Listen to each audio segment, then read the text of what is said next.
Good morning students, कैसे हो? देखिए, हम चैप्टर नंबर 11 श्वसन के बारे में पढ़ रहे हैं और इस चैप्टर में हमने श्वसन की क्रियाविधि के बारे में पढ़ा, जिसमें हमने ग्लाइकोलाइसिस, क्रेब चक्र एवं इलेक्ट्रॉन ट्रांसपोर्ट सिस्टम के बारे में पढ़ लिया है। देखिए, सामान्य रूप से जीवों के अंदर ये जो श्वसन की क्रियाविधि है, ये ग्लाइकोलाइसिस और क्रेब चक्र के द्वारा होती है। लेकिन कुछ जंतु कोशिकाओं में इन क्रियाओं के भिन्न कुछ अन्य पथों के बारे में भी वैज्ञानिकों के द्वारा खोजा गया है। अर्थात हम कह सकते हैं कि ये जो ग्लूकोज यानी शर्करा जो है, इसके विघटन के कुछ और भी पथ होते हैं। यहाँ हम आज उन भिन्न पथों के बारे में अध्ययन करेंगे। देखिए, एक होता है शर्करा के विघटन का कुछ अन्य पथ है और उसमें एक पथ है जिसका नाम है हेक्सोज मोनोफास्फेट।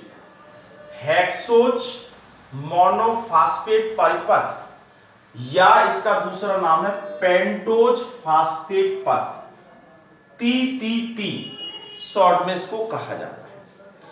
अब देखिए, ये जो पथ है ये सामान्य ऑक्सीकरण का जो पथ है ग्लाइकोलाइसिस और क्रेब चक्र से भिन्न है, और कुछ एक प्रकार से यह कह सकते हैं कि ये वैकल्पिक पथ होता है जिसे हम पेंटोज फास्फेट पथ या हेक्सोज मोनोफास्फेट पथ कह सकते हैं। इस पथ में शर्करा का जो विघटन होता है उससे 5 कार्बन यौगिक बनता है, यानी 5 कार्बन वाली शर्करा बनती है, राइबोस मोनोफास्फेट बनती है।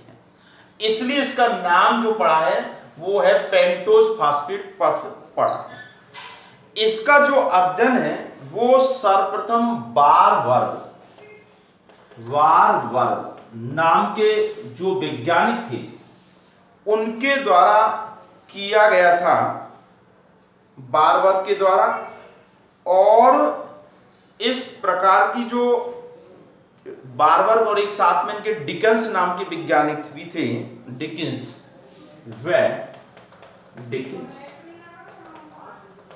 के द्वारा इसको सबसे पहले जंतु ऊतकों के अंदर, कोशिकाओं के अंदर इसको देखा गया था।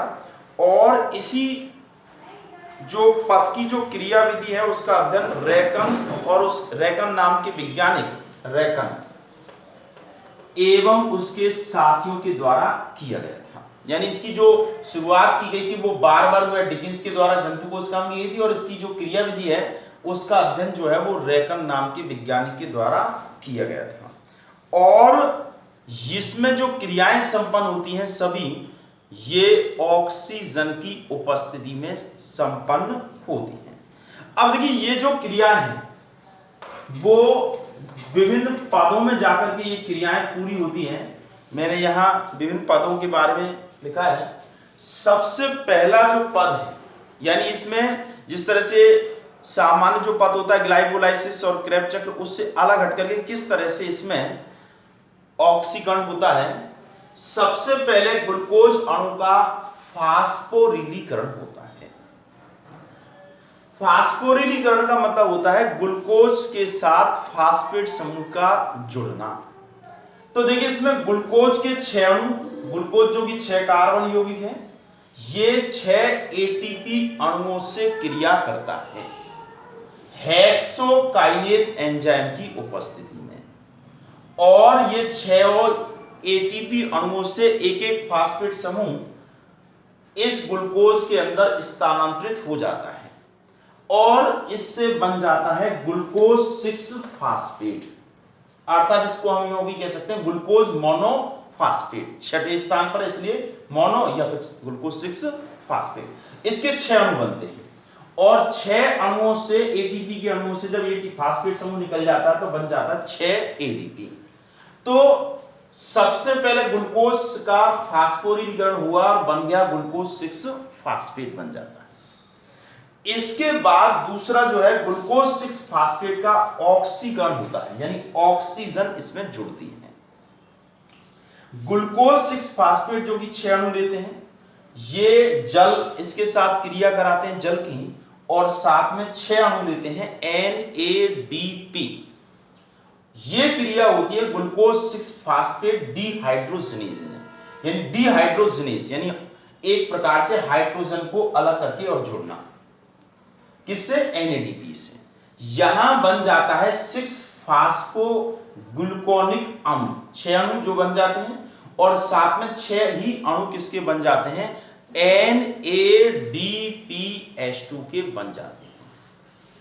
अब इसके बाद ये जो फास्फोग्लूकोनिक अम्ल जो बना है, ये फास्फोग्लूकोनिक अम्ल जो है, इस अम्ल का ऑक्सीकारी डिकार्बोक्सिलीकरण होता है, यानी कार्बन डाइऑक्साइड मुक्त होती है।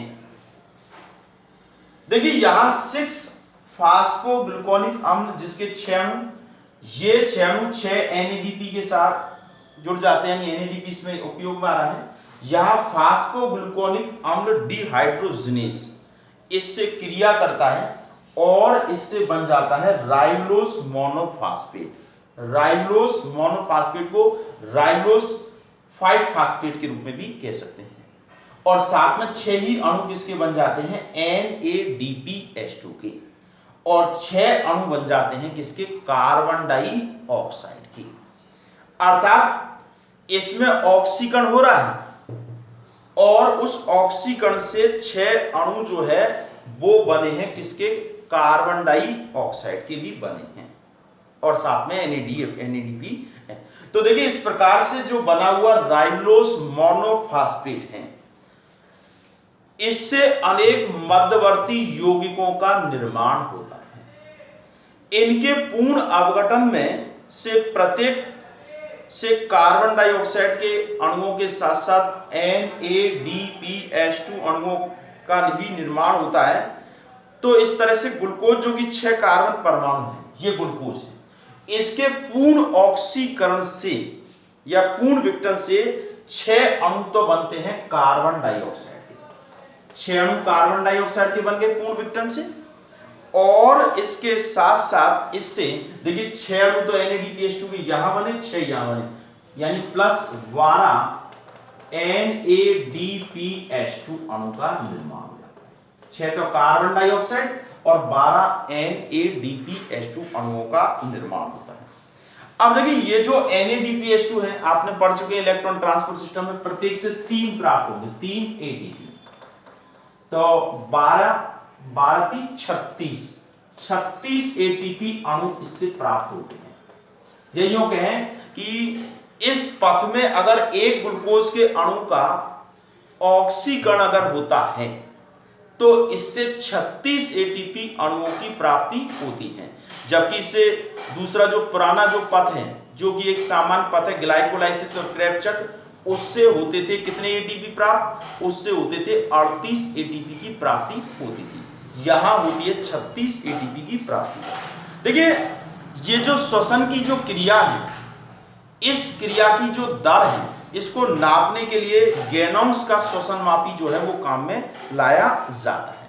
तो यहां हमने श्वसन की क्रियाविधि के बारे में पढ़ा कि श्वसन की क्रियाविधि कितनी प्रकार की होती है। ग्लाइकोलाइसिस, इसके अलावा क्रेब्स चक्र, इलेक्ट्रॉन ट्रांसपोर्ट सिस्टम, इसके बाद ये हमने पढ़ा है HMP या PP पथ। अब इसके बाद एक महत्वपूर्ण टॉपिक और आता है जिसका नाम है श्वसन गुणांक, रेस्पिरेटरी क्वांटिटी। श्वसन गुणांक,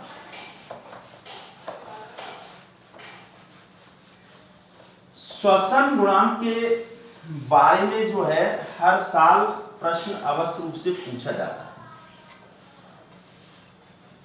RQ क्या है, RQ किसे कहते हैं, RQ का मान बताइए, इस तरह के प्रश्न जो है वो पूछे जाते हैं। श्वसन गुणांक।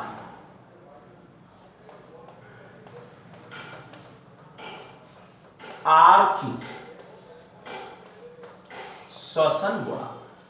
देखिए श्वसन क्रिया में कार्बन डाइऑक्साइड मुक्त होती है और ऑक्सीजन प्रयुक्त होती है, यानी उपयोग में ली जाती है। तो इस CO2 और O2 का जो अनुपात है, इस अनुपात को ही श्वसन गुणांक कहते हैं। और ये RQ जो है, ये एक प्रकार का अनुपात का मान अनुपात है, इसलिए इसका कोई मात्रक नहीं होता है। और इसका जो मान है, ये श्वसन क्रिया में श्वसन क्रियाधार पदार्थ की प्रकृति पर निर्भर करता है। तो देखिए श्वसन गुणांक का मतलब क्या है? तो श्वसन गुणांक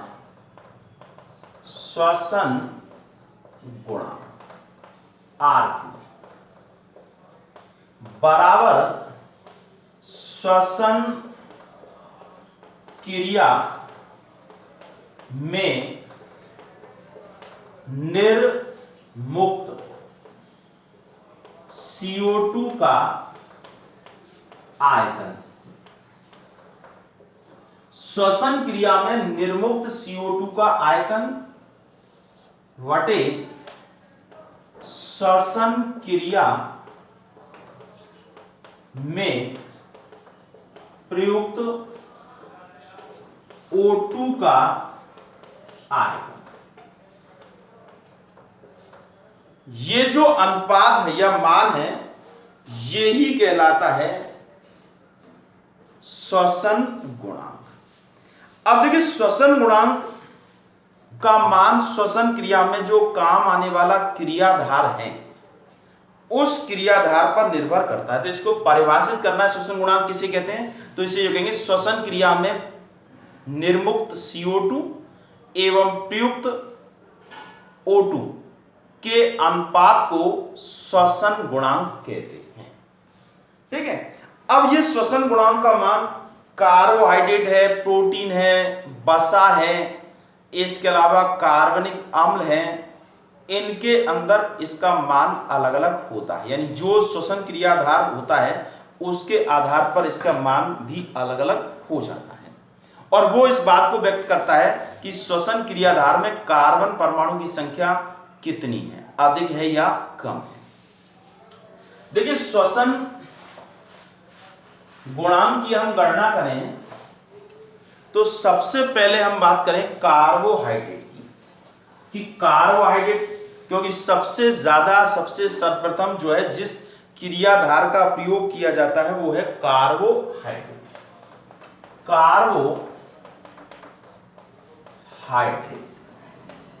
कार्बोहाइड्रेट का श्वसन गुणांक,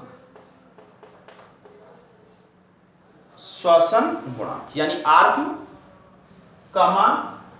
अब देखिए कार्बोहाइड्रेट में ग्लूकोज का उपयोग होता है C6H12O6 plus 6O2 equal to 6CO2 plus 6H2O plus energy, ऊर्जा। अब देखिए RQ का मान लेंगे तो RQ का मान होगा 6CO2 वाटे 6O2। यहां देखिए हम गणित की तरह गुणा भाग नहीं करनी है, अणुओं की संख्या 6 अणु कार्बन डाइऑक्साइड के और 6 अणु ही किसके? ऑक्सीजन के। तो 6 से 6 कट गया तो RQ बराबर हो जाएगा 1। तो ये ध्यान रखिए कि ग्लूकोज या कार्बोहाइड्रेट का श्वसन गुणांक का मान सदैव 1 होता है, सदैव 1 होता है। किसका? कार्बोहाइड्रेट के श्वसन गुणांक का मान। अब बात करें हम वसा का श्वसन गुणांक का मान, क्योंकि वसा का उपयोग भी श्वसन क्रिया में होता है। विशेष रूप से ये जो वसा का श्वसन गुणांक, ये वसा का श्वसन के रूप में जो प्रयुक्त होता है वो पादपों के बीजों में, जैसे सरसों है, मूंगफली है, कपास है, इनके बीजों का जब अंकुरण होता है तो उस समय क्रियाधार के रूप में वसा का प्रयोग होता है। ठीक है। तो यहां दूसरा है वसा का श्वसन गुणांक। देखिए अभी हमने कहा वसा जो है इसको श्वसन क्रियाधार के रूप में बीजों के अंदर वसा संचित होती है, जैसे कपास है, सरसों है, मूंगफली है, तो इनका जब अंकुरण होता है तो उस समय श्वसन क्रियाधार के रूप में इनका प्रयोग होता है। वसा में कार्बोहाइड्रेट की तुलना में कार्बन परमाणु की संख्या जो है वो ज्यादा होती है और ऑक्सीजन अणु की जो संख्या है वो कम होती है। यानी यूं कह सकते हैं ऑक्सीजन की जो तुलना करते हैं कार्बन की न करके, तो कार्बोहाइड्रेट की तुलना में ऑक्सीजन के परमाणु की संख्या वसा में कम होती है। तो ऐसी स्थिति में ऑक्सीजन की अधिक मात्रा में आवश्यकता पड़ती है। देखिए एक वसा है ट्राइपामेटिन वसा, जिसका सूत्र है C51, हाइड्रोजन है 98 और ऑक्सीजन है 6। ये है ट्राइपामीटिन वसा है। अब इसका ऑक्सीकरण करने के लिए 145 ऑक्सीजन अणुओं की आवश्यकता होती है और इसका जब ऑक्सीकरण होता है तो इसके लिए हम यहां 102 कार्बन डाइऑक्साइड अणु निकलते हैं, साथ में 98 जो है वो जल के अणु निकलते हैं यहां पर।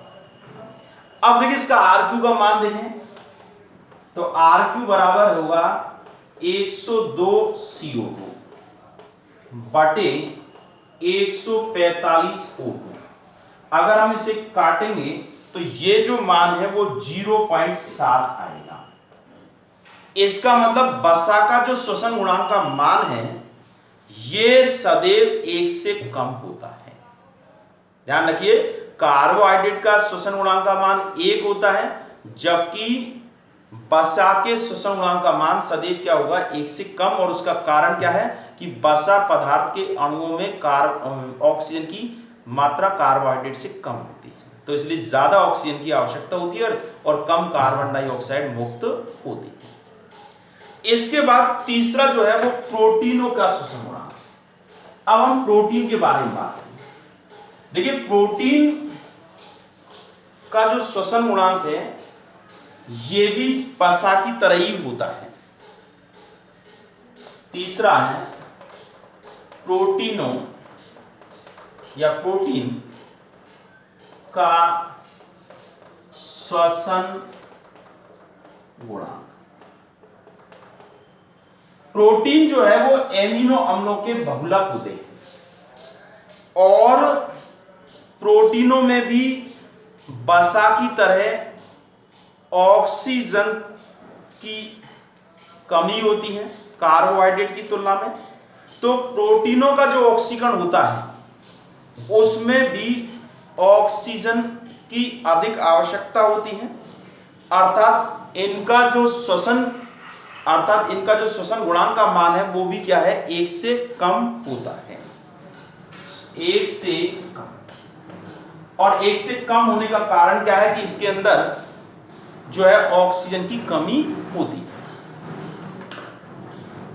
अब आता है कार्बोक्सिलिक अम्लों का श्वसन गुणांक। चौथा है, देखिए अलग अलग क्रियाधार का श्वसन गुणांक का मान अलग अलग हो रहा है। कार्बोक्सिलिक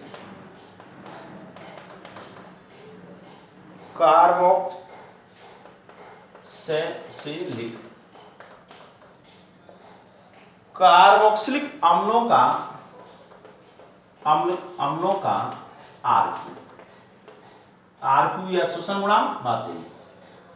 देखिए कार्बोक्सिलिक अम्ल जो होते हैं ये कुछ पादपों में क्रियाधार के रूप में प्रयुक्त होते हैं, क्योंकि उनके अंदर ये कार्बनिक भोज्य पदार्थ जो है वो इसी रूप में जमा हो जाते हैं। यानी एक प्रकार से ये ग्लूकोज के रूप में ना रह करके और ये अम्लों के रूप में जमा रहते हैं। तो ऐसी स्थिति में इनमें जो है ऑक्सीकरण जब होता है, क्योंकि इनमें कार्बन की तुलना में ऑक्सीजन ज्यादा होती है, औरों में तो कम थी, यहां इसमें ज्यादा होती है। ऐसी स्थिति में इनके ऑक्सीकरण के लिए ऑक्सीजन की आवश्यकता कम होती है और अधिक मात्रा में कार्बन डाइऑक्साइड मुक्त होती है। ऐसी स्थिति में इनका श्वसन गुणांक का मान 1 से ज्यादा होता है। देखिए जैसे COOH, ये ऑक्सैलिक अम्ल है, ऑक्सैलिक अम्ल। ऑक्सैलिक अम्ल जो है इसमें हम ऑक्सीकरण करा रहे हैं, तो इसमें एक ही ऑक्सीजन का अणु काम में आ रहा है, लेकिन 4 जो है वो कार्बन डाइऑक्साइड के अणु बनते हैं। तो ऐसी स्थिति में RQ बराबर हो जाएगा 4 CO2 बटे 1 O2। तो यहां RQ का मान जो होगा वो कितना होगा, 4 होगा। तो देखिए इसमें यहां इसके पीछे रीजन क्या है, इसके पीछे रीजन है कि इनके अंदर कार्बन की संख्या की तुलना में ऑक्सीजन ज्यादा है, और ऑक्सीजन ज्यादा है तो ऑक्सीकरण के लिए कम मात्रा में ऑक्सीजन की आवश्यकता पड़ेगी। ठीक है, तो ये कार्बोक्सिलिक अम्लों का जब श्वसन गुणांक के रूप में प्रयुक्त होता है तो ऐसी स्थिति में RQ का मान 1 से ज्यादा होता है। देखिए अभी हमने पढ़ा कार्बोहाइड्रेट का RQ का मान 1, वसा और प्रोटीन का 1 से कम, और इसके अलावा कार्बोक्सिलिक अम्लों का श्वसन गुणांक का मान 1 से ज्यादा। और अब हम पढ़ते हैं मासल पादपों में। देखिए कुछ ऐसे पादप होते हैं जो मासल होते हैं और जिनके अंदर रंध्र जो है वो रात्रि के समय बंद रहते हैं, सॉरी दिन के समय बंद रहते हैं और रात्रि के समय खुलते हैं। तो ऐसी स्थिति में उनके अंदर रात्रि के समय में जो है कार्बन डाइऑक्साइड मुक्त न होकर के कार्बनिक अम्लों का निर्माण हो जाता है। तो अब हम बात करें पांचवा, मासल पौधों में मासल पौधों में RQ का मान। मासल पौधे, अब देखिए मासल पौधे जो है नागफनी और इस तरह के पादप होते हैं, ये पादप जो है सरस पादप भी कहलाते हैं। और इन पादपों में नागफनी आ रही है, इस तरह की पादपों होती है, दंडनाथुर, नागफनी, ये मरुद्भिद, ये पादप होते हैं। तो इनकी खासियत क्या होती है कि इनमें जो श्वसन क्रियाधार के रूप में जो कार्बोहाइड्रेट का उपयोग होता है वो पूर्ण रूप से ऑक्सीकृत नहीं होता है और ये मध्यवर्ती यौगिकों के रूप में परिवर्तित हो जाते हैं। अर्थात कार्बन डाइऑक्साइड जो है ये बिल्कुल भी मुक्त नहीं होती है। तो ऐसी स्थिति में इनका RQ का मान क्या होगा, 0 होगा। ठीक है, क्यों? क्योंकि इसमें कार्बन डाइऑक्साइड बिल्कुल भी मुक्त नहीं हो रही है, केवल क्या हो रही है, कार्बनिक अम्ल बन रहे हैं। तो ऐसी स्थिति में RQ का मान क्या हो जाएगा, 0 हो जाएगा। जैसे ये ग्लूकोज C6H12O6 ग्लूकोज, इस ग्लूकोज का जब ऑक्सीकरण हो रहा है 3O2, इससे बन जाता है मैलिक अम्ल। मैलिक अम्ल बन गया है जिसका सूत्र है C4H6O5, ये मैलिक अम्ल है। अब ये मैलिक अम्ल के 3 अणु बने हैं इससे, ग्लूकोज के ऑक्सीकरण से, और साथ में इसमें 3 जल के अणु बनते हैं। ये समीकरण है, इसका यहाँ कोई, ये तो समझाने के हिसाब से यह तो मेनली तो RQ का मान ज्ञात करना होता है। अब देखिए RQ बराबर, यहां कार्बन डाइऑक्साइड क्या है, 0 और यहां ऑक्सीजन कितना है, 3 है। तो ऐसी स्थिति में RQ का मान क्या हो जाएगा, 0 हो जाएगा। ठीक है, तो ये ध्यान रखिएगा कि रात्रि के समय हो रहा है, रात्रि के समय रंध्र खुलते हैं जिससे रात्रि में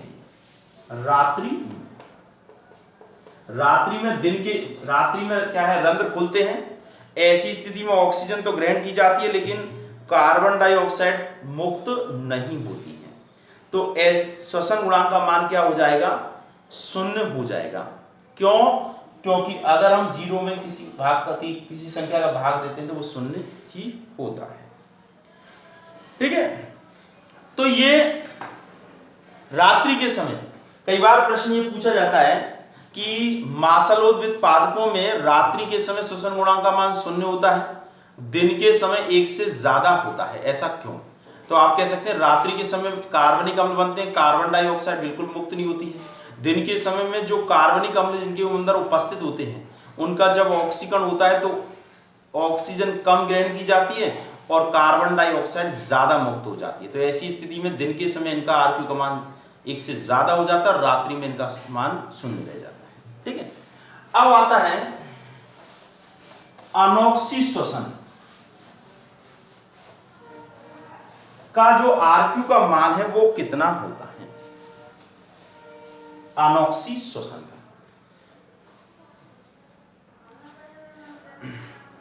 या आप कह सकते हैं अवायवीय श्वसन,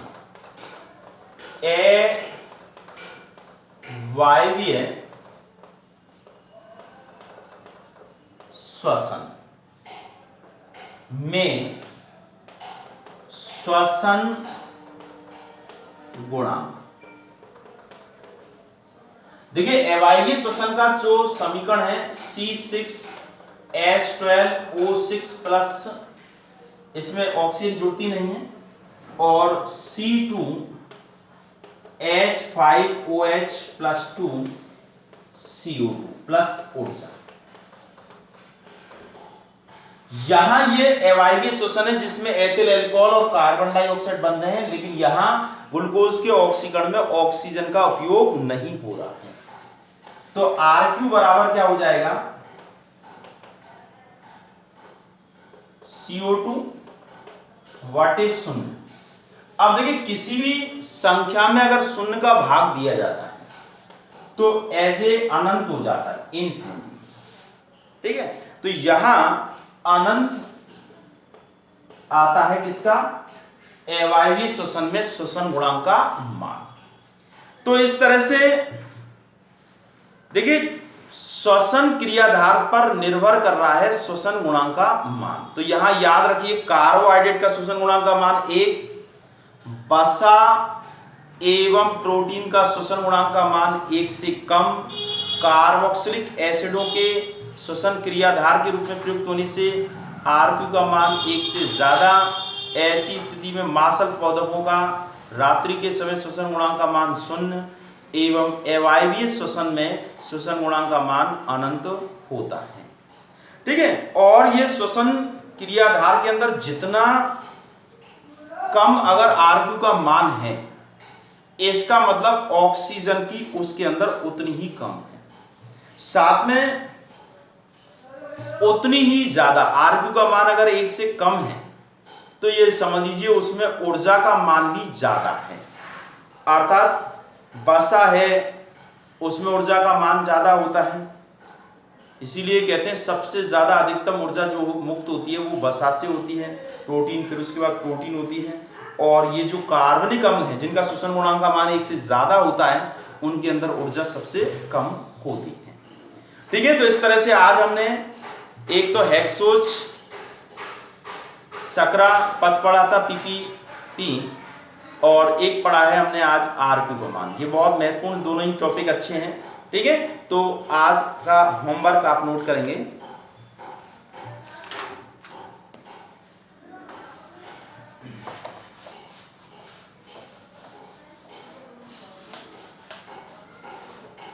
होमवर्क देखिए ये पार्ट जो है काफी कुछ हो गया है, एक दो दिन में ये कंप्लीट भी हो जाएगा। क्वेश्चन नंबर 1, पेंटोज फास्फेट पथ अर्थात HPP जो हमने पढ़ा है पेंटोज मोनोफास्फेट है, ये monophosphate pentose monophosphate HMP।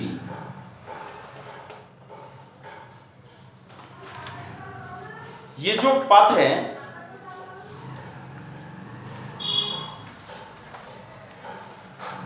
Phosphate पथ, पेंटोज फास्फेट पथ द्वारा ऑक्सीकरण से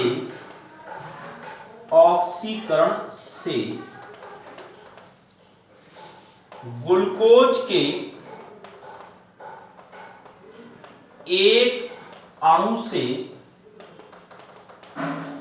कितने एटीपी की प्राप्ति होती है?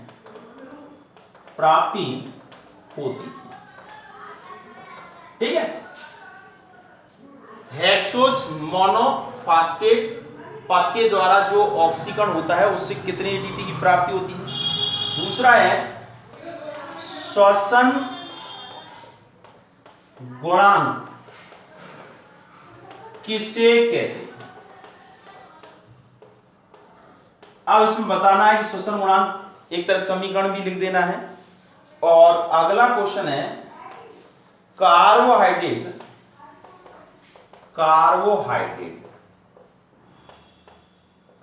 व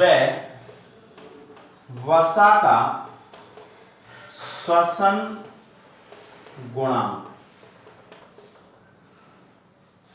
कार्बोहाइड्रेट व वसा का श्वसन गुणांक का मान लिखिए। ठीक है। और अगला है मांसल पादपों में रात्रि के समय RQ का मान 0 क्यों होता है?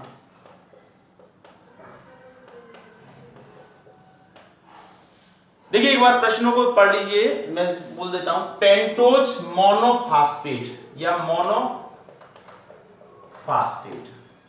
पथ द्वारा ऑक्सीकरण से ग्लूकोज के एक अणु से कितने एटीपी की प्राप्ति होती है?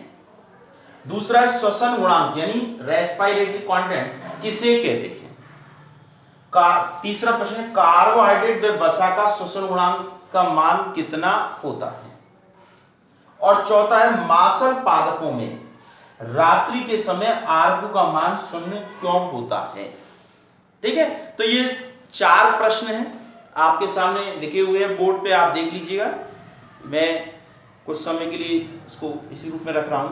तो आपको ये होमवर्क जो है ये करना है और सभी को करना है।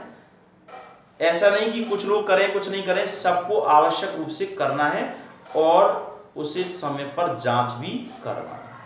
ठीक है। तो आज हम 2 टॉपिकों के बारे में पढ़ चुके हैं। इसके बाद इस चैप्टर का अगला जो टॉपिक है उसके बारे में पढ़ेंगे, जो है श्वसन की क्रिया को प्रभावित करने वाले कारक, यानी कौन कौन से कारक हैं जो इस श्वसन क्रिया को प्रभावित करते हैं। लगभग ये पाठ समाप्ति की ओर है और इसके बाद फिर हम अगला चैप्टर भी स्टार्ट करेंगे। ठीक है। तो आपके लिए आज इतना ही।